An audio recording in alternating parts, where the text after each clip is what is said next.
al abogado Mauricio Alarcón. Él dirige la Fundación Ciudadanía y Desarrollo en Quito. Hemos venido conversando a lo largo de este proceso electoral. Ahora lo que se decidió en las urnas se concreta y empiezan los cambios políticos en Ecuador a partir de mañana en su estructura política con la renovación de la segunda función del Estado, la Asamblea Nacional. Quisiéramos iniciar este diálogo, abogado Alarcón, preguntándole su punto de vista, su análisis sobre lo que se está cociendo en la Asamblea Nacional. Se da prácticamente por un hecho que el día de hoy se concretará y mañana se consolidará un acuerdo que incluye a UNES, Partido Social Cristiano, y que arrastra en este acuerdo, creo, e involucra también, se quiera o no, al gobierno de Guillermo Lasso. ¿Cómo mira usted esta situación? Buen día con ustedes y un gran saludo a la audiencia de Antena 1 y de sus medios filiales.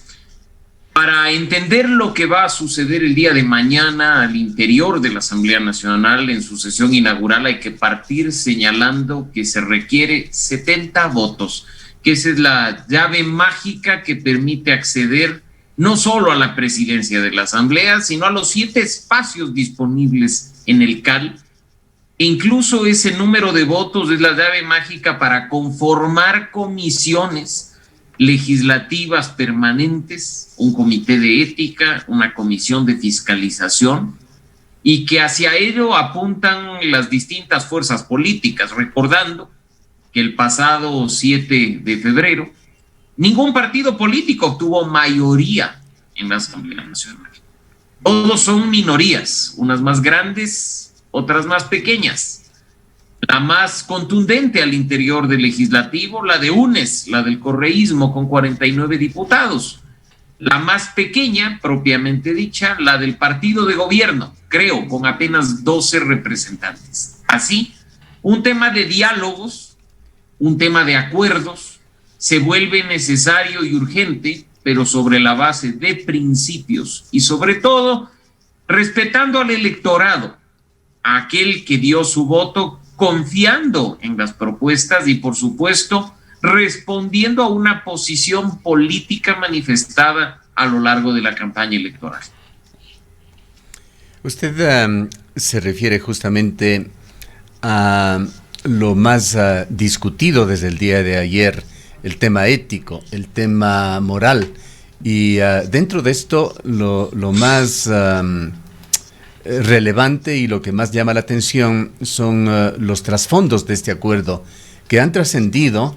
Se lo hizo ya desde hace algunas semanas cuando Salvador Quispe denunciaba que se estaba tratando de negociar en la Asamblea votos de apoyo para la presidencia de la República en función de indultos o amnistías para los personajes del correísmo. Y el día de ayer, de lo que se puede leer y concluir de las diversas declaraciones, entre ellas de Pierina Correa, es que se intenta configurar una comisión de la verdad, con tintes en realidad de una comisión de la impunidad. Precisamente esas son las líneas rojas, Gustavo, que no se tiene que cruzar.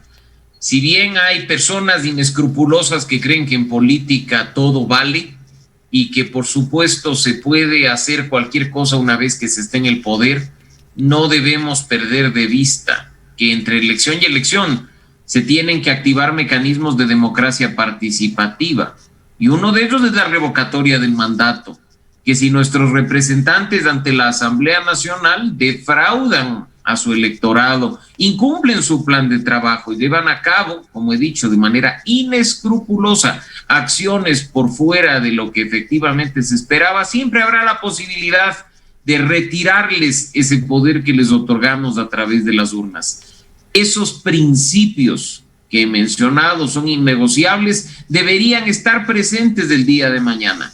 En lo personal no creo en la bondad de los políticos y no creo simplemente en que nos digan que se trata de acuerdos transparentes, cuando en realidad nos vamos enterando a través de filtraciones y de medios de comunicación las mayorías que se estarían consolidando al interior de la Asamblea Nacional.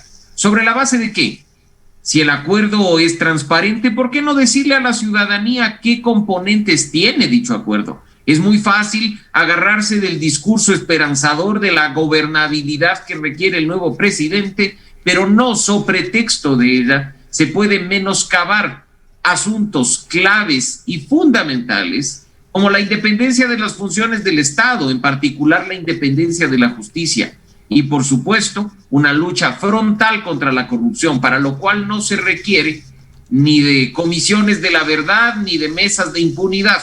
Se requiere simplemente que los legisladores hagan su trabajo, respeten la Constitución y la ley y permitan que el nuevo presidente de la República haga exactamente lo mismo. La relación ejecutivo-legislativo, por supuesto, tiene que ser fluida, pero no a cualquier costo.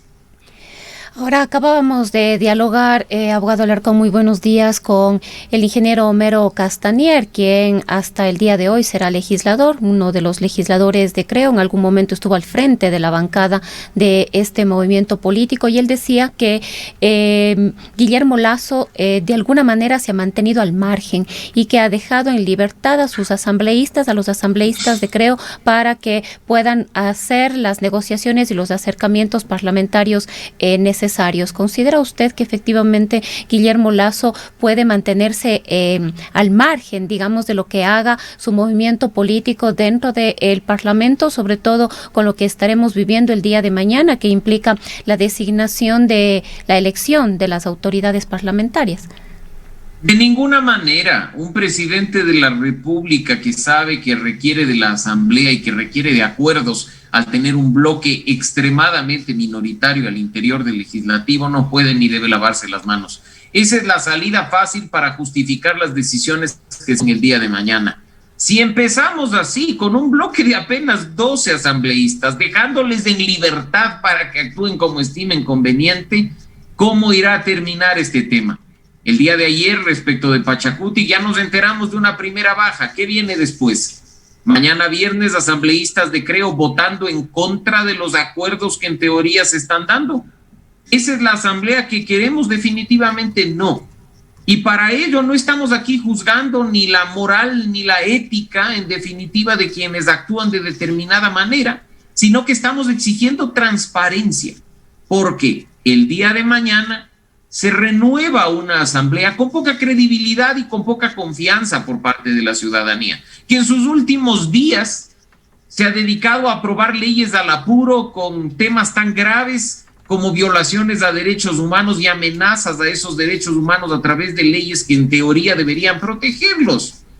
Queremos una asamblea responsable, no una asamblea de reparto. Queremos una asamblea que efectivamente dé gobernabilidad, que no use esa palabrita para simplemente excusar sus decisiones. Que lo del día de mañana no sea simplemente un acuerdo de reparto en el CAL y reparto en las comisiones, sino que nos digan a los ecuatorianos qué hay detrás.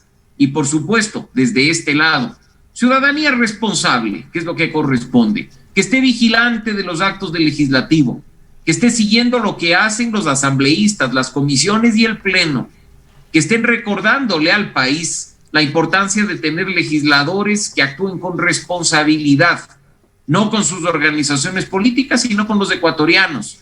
De este lado, fiscalización y control social ciudadano es lo que al parecer vamos a tener que activar de manera brutal a partir del día de mañana. ¿Cuál es su opinión sobre la actuación de Pachacuti y Izquierda Democrática, particularmente Pachacuti, que ha ido a extremos como la amenaza de separación del movimiento de el reciente candidato a la presidencia de la República, Yacu Pérez?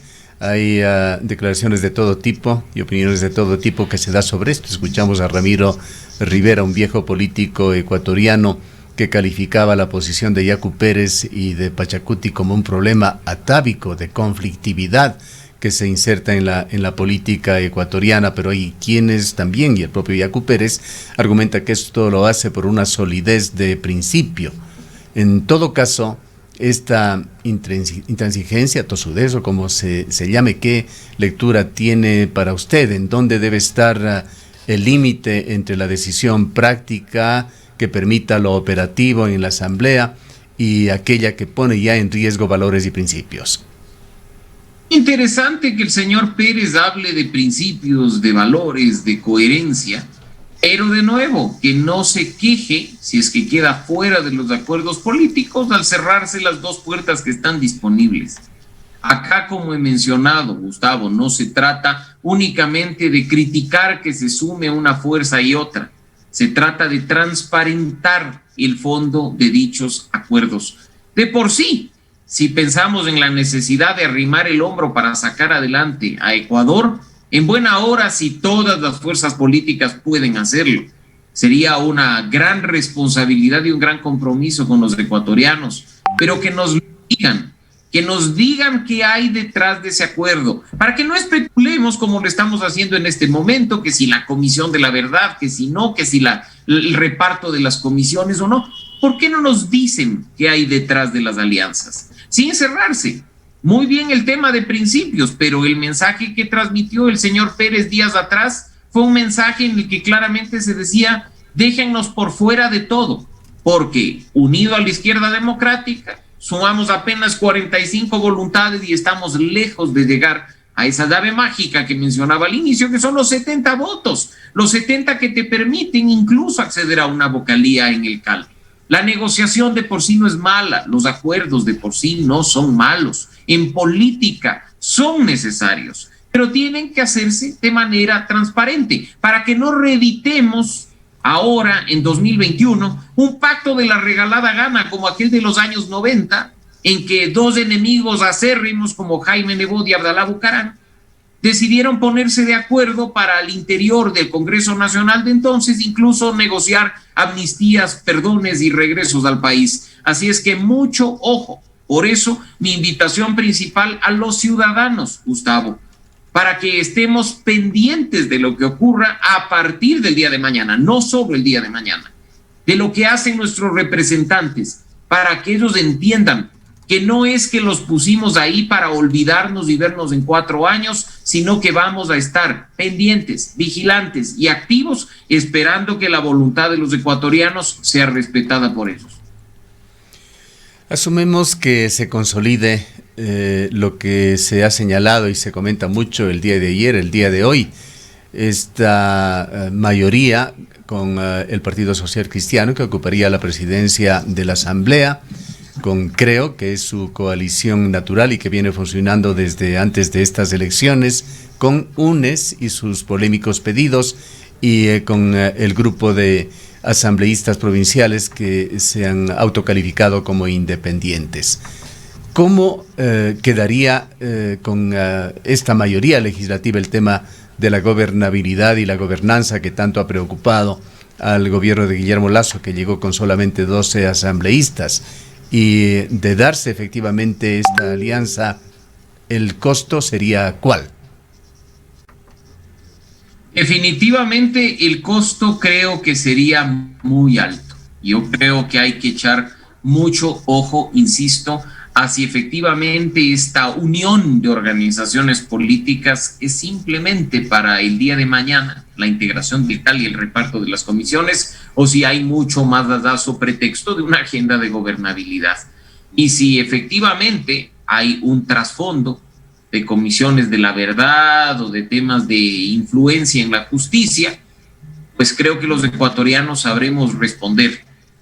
Y en este caso, no nos olvidemos que entre mañana, 14 de mayo, y 10 días después, del 24 de mayo, en que entra a posesión el nuevo presidente, aún queda tiempo. Sería gravísimo que antes incluso de tomar el poder ya pierda el señor Lasso credibilidad y confianza de sus propios electores. Eso simplemente sería empezar con pie izquierdo. E insisto, acá no estamos para satanizar alianzas. Por supuesto, a algunos nos molesta, nos incomoda ver que Dios y el diablo se toman de la mano para quién sabe qué.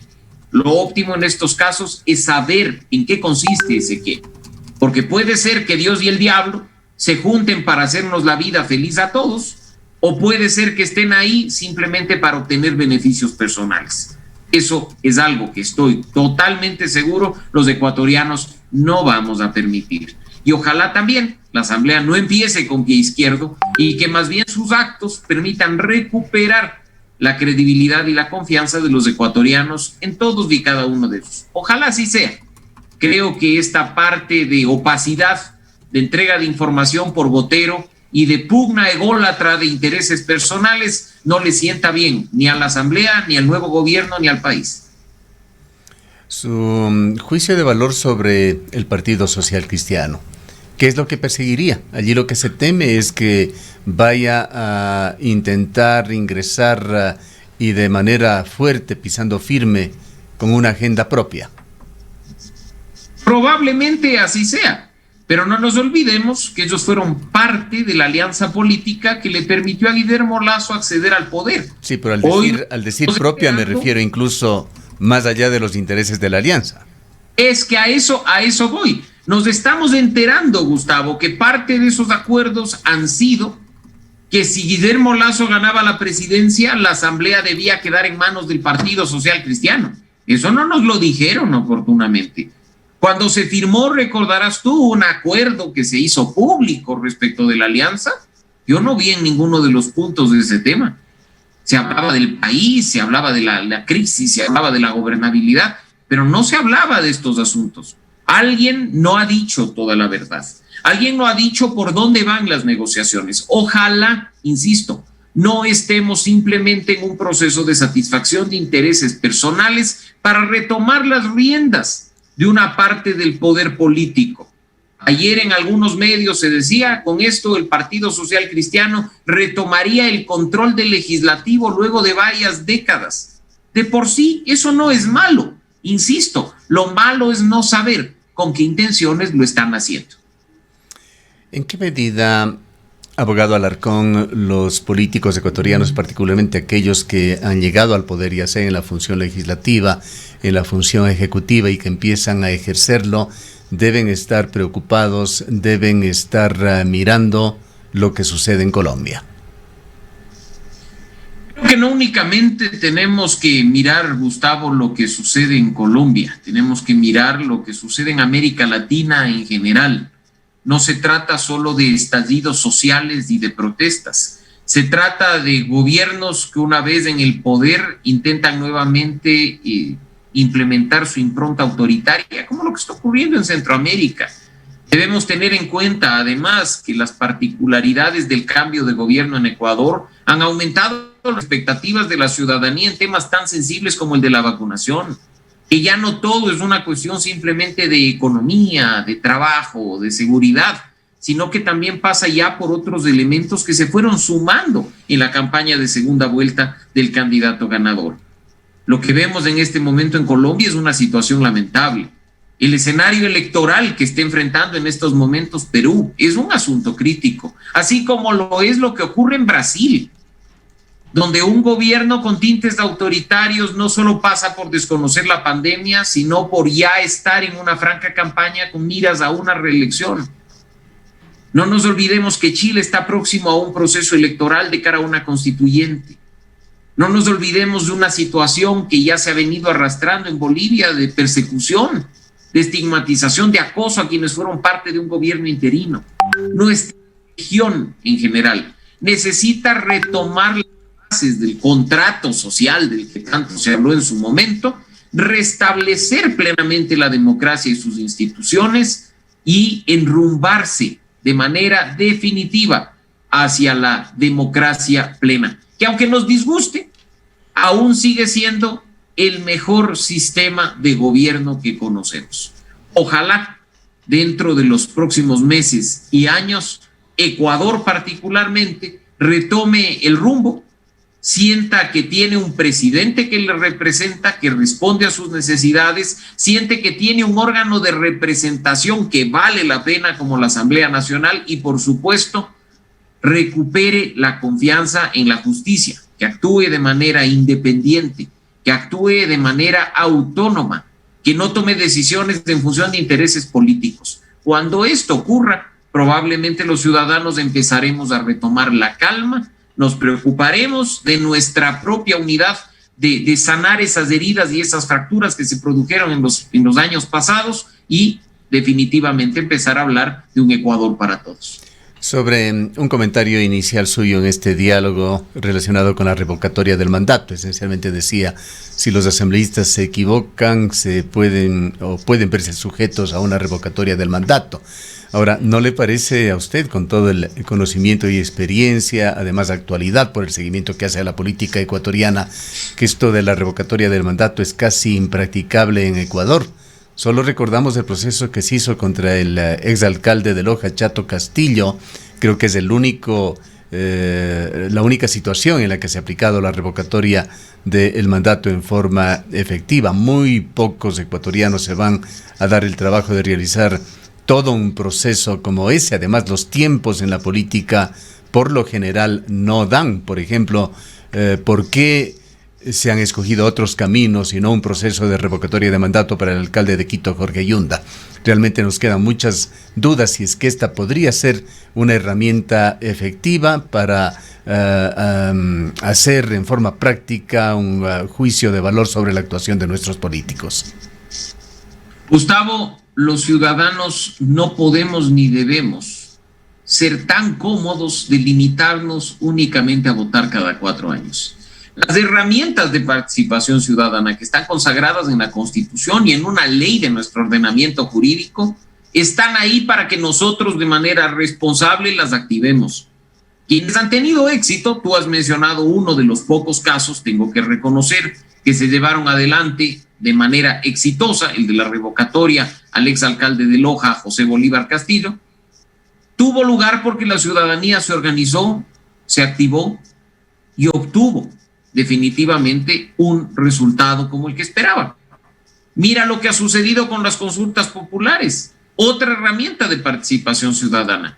Tomó tiempo, pero por ejemplo Girón la peleó por muchos años, superó varios obstáculos y obtuvo el resultado que esperaba. Pero si los ciudadanos nos cruzamos de brazos, hacemos simplemente activismo digital a través de nuestras redes sociales, lo que estamos haciendo es dando una suerte de condición de intocables a los políticos que entre elección y elección van a hacer lo que les venga en gana. Ciudadanía responsable. En este país no se puede concebir la democracia representativa sin la participativa. La representativa la ejercemos cada 4 años. La participativa tenemos que ejercerla todos los días. Y si usted no está en condiciones de activarse por cuenta propia, respalde a aquellos que están dispuestos a hacerlo. La ciudadanía no se construye cada 4 años, la ciudadanía se construye todos los días. Sí, muchas gracias por habernos acompañado en esta mañana. Han escuchado al abogado Mauricio Alarcón de la Fundación Ciudadanía y Desarrollo. Son las 8:34. Cuenca, año 2050. Cuando la contaminación y la escasez de agua son problemas en todo el mundo, en Cuenca, Ecuador, todavía se vive tan bien como hace 30 años. Esto gracias a que los cuencanos tomaron decisiones correctas, como la construcción del proyecto hidroeléctrico Soldados Yanuncay, que ha generado 22 megavatios de energía limpia, reguló el caudal del río Yanuncay y garantizó el agua potable para Cuenca y agua de riego para San Joaquín y Baños. Aunque esto parezca ficción, es nuestro compromiso con Cuenca Bicentenaria, el Ecaustro. Juntos generamos agua y energía para la vida.